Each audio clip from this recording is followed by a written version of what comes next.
Buen día, jóvenes, otra vez estamos en otra clase. El tema de hoy, RSA. Es un nuevo algoritmo y también tiene que ver con la encripción de datos y la seguridad. Bueno, el método RSA de encriptación de datos ahora es el más conocido para encripción y desencripción de datos. Es uno de los más seguros que ofrecidos para los canales inseguros. Ahorita vamos a ver por qué son inseguros. Bueno, inseguros quiere decir, aunque ustedes no lo saben o no tienen todavía esa experiencia, cuando enviamos nosotros información en la red, es decir, que mandamos un dato en cualquiera de la red, así como ahorita que están mirando este video, la información viaja a través del cable o de del wifi o de donde ustedes quieran.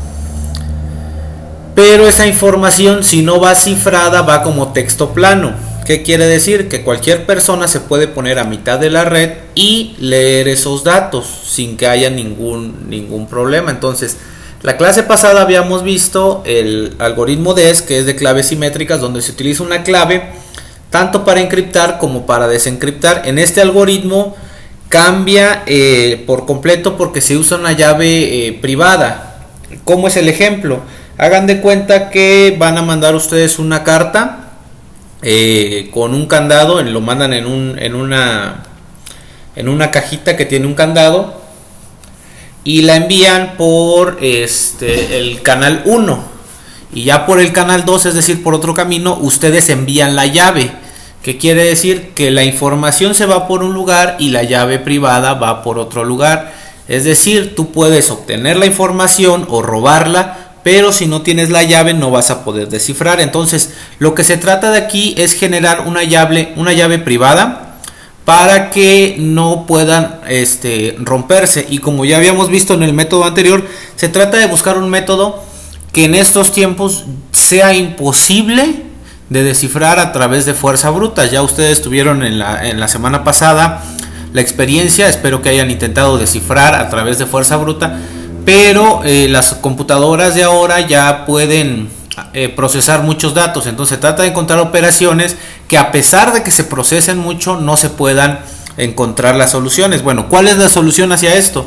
La solución es puramente matemática, es decir, este algoritmo utiliza un algoritmo puramente matemático y los científicos tuvieron que encontrar pues básicamente algo que fuera imposible regresar, es decir, que sí se pueda hacer, pero que no se pueda regresar. ¿Cómo les explico esto? Hagan de cuenta que ustedes pueden saltar desde un trampolín de 10 metros hacia la alberca, pero no van a poder saltar desde la alberca hacia el trampolín 10 metros.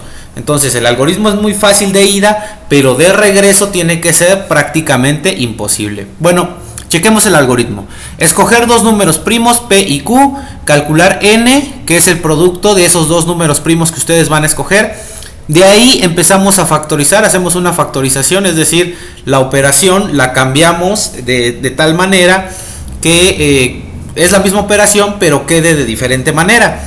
Calcular E, tal que sea menor a N y no tenga factores primos en común. Calcular D para que el resto de la división de entre sea 1. De ahí tenemos nuestra clave pública y nuestra clave privada.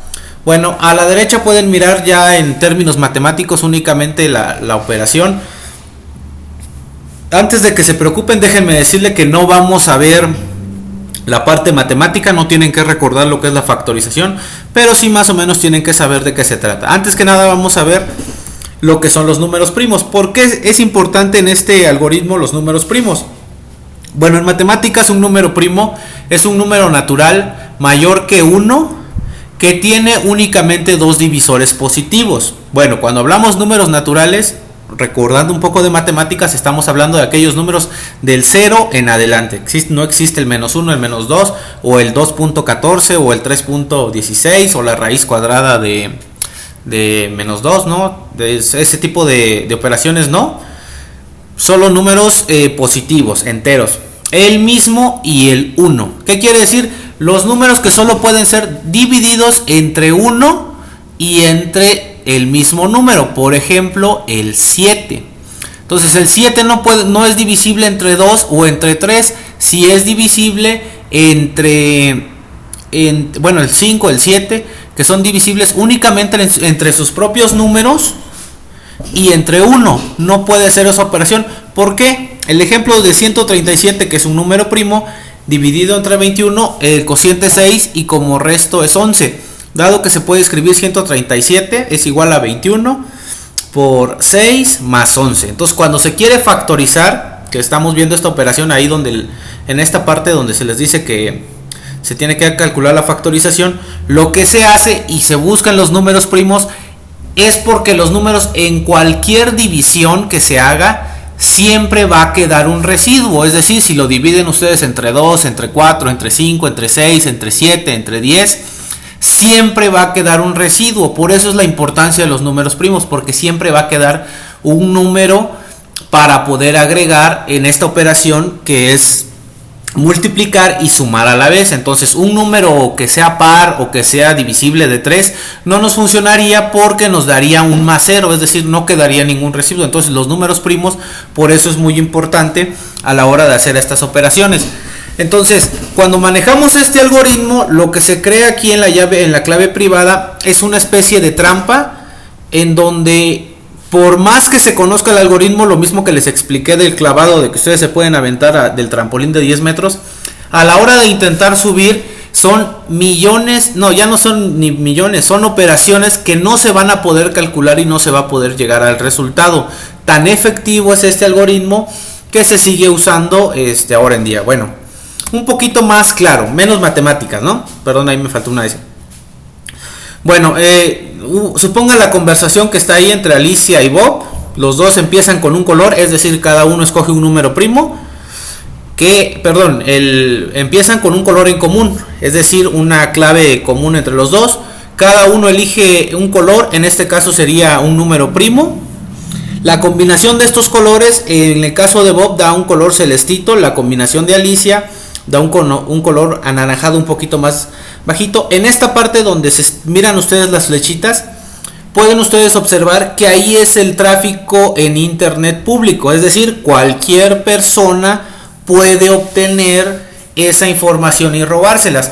Pero si no conocen cuáles son los dos colores de los dos lados, no van a poder descifrar el mensaje. Entonces aquí ya Alicia le puede mandar un mensaje a Bob, Bob le puede mandar un mensaje a Alicia. Ya cuando le llega el mensaje a Alicia, lo combina con el color que ya de por sí tienen y me va a dar este color que está aquí, el verdecito. Cuando llega a este lado, lo va a combinar con el otro que tiene acá y la combinación de colores tiene que ser la misma. Es decir, ahí es donde se cuadran las claves, tanto públicas como privadas. El método del DES que habíamos visto, el algoritmo simétrico, con la misma clave tú podrías descifrar y descifrar un mensaje. En este algoritmo no, necesitas una llave privada para poder descifrar el mensaje. Puedes cifrar, pero necesitas la clave para poder descifrar. Bueno, en cuestiones de programación les voy a enseñar cómo funciona este archivo. Ya lo tengo aquí programado. Afortunadamente también para ustedes no tendrán que programar esto. Lo voy a colocar en el área de recursos por si alguno de ustedes lo quiere probar, únicamente por probar. Esta semana cambiaremos la actividad porque nos toca ensayo.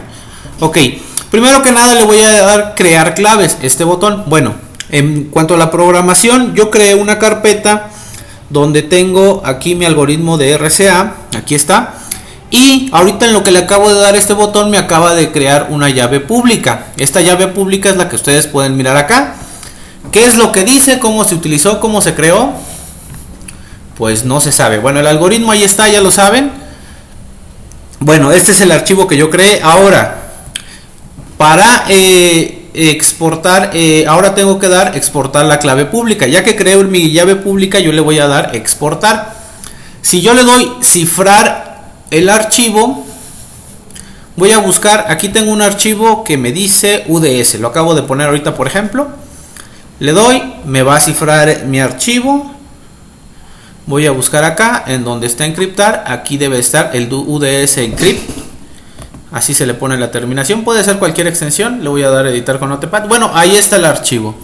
Si alguno de ustedes antes de que termine este video me puede decir qué es lo que dice ahí, cuál es la clave que está ahí, pues van a lograr cifrar. Créanme que ni haciendo las operaciones matemáticas van a lograr descifrar lo que dice aquí el mensaje. Entonces, ya una vez que tengo cifrado mi mensaje, que es aquí uds.enc, lo que voy a hacer es descifrar el archivo. Entonces voy a buscarlo acá y voy a ver qué es lo que decía este archivo, donde dice encriptar. Tenemos la carpeta de desencriptar. Aquí está el archivo UDS de salida y el mensaje que tenía mis alumnos si hacen la tarea.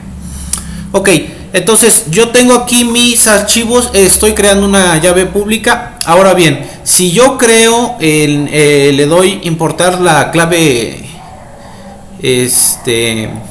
pública, es decir, que se tenga que utilizar la llave privada y que yo quiera descifrar el archivo, obviamente lo que me va a mandar es un error. Aquí dice que la clave no existe, entonces el algoritmo aquí me está diciendo ya que necesita una clave privada para poder realizar. Entonces yo le tengo que dar aquí obtener la clave privada.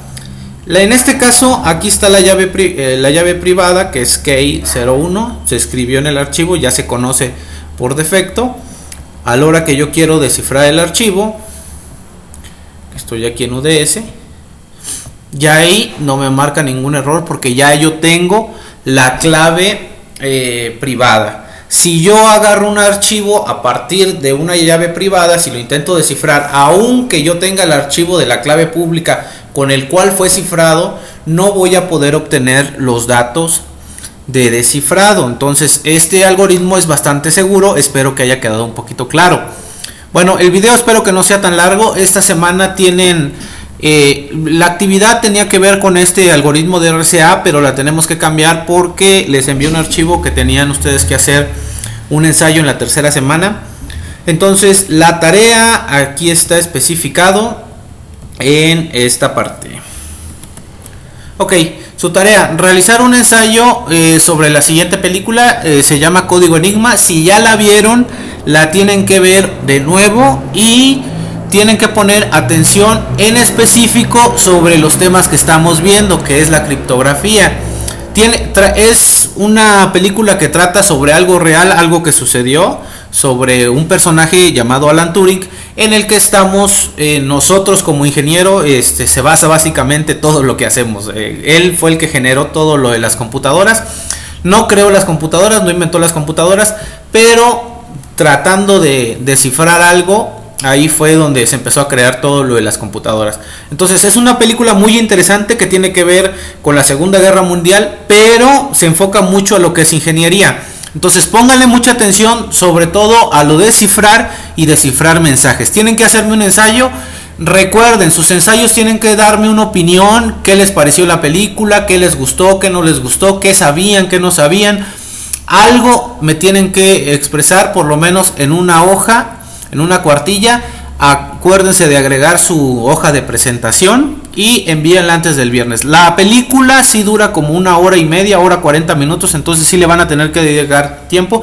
Afortunadamente está en YouTube, lo chequé desde hace semana y media, entonces no han bajado la película, no entramos en ningún problema de los derechos de autor y la van a poder ver. Sí se tienen que dedicarle un poquito más de tiempo, como 1 hora y media o 2 horas en esta semana, pero es importante y vale la pena.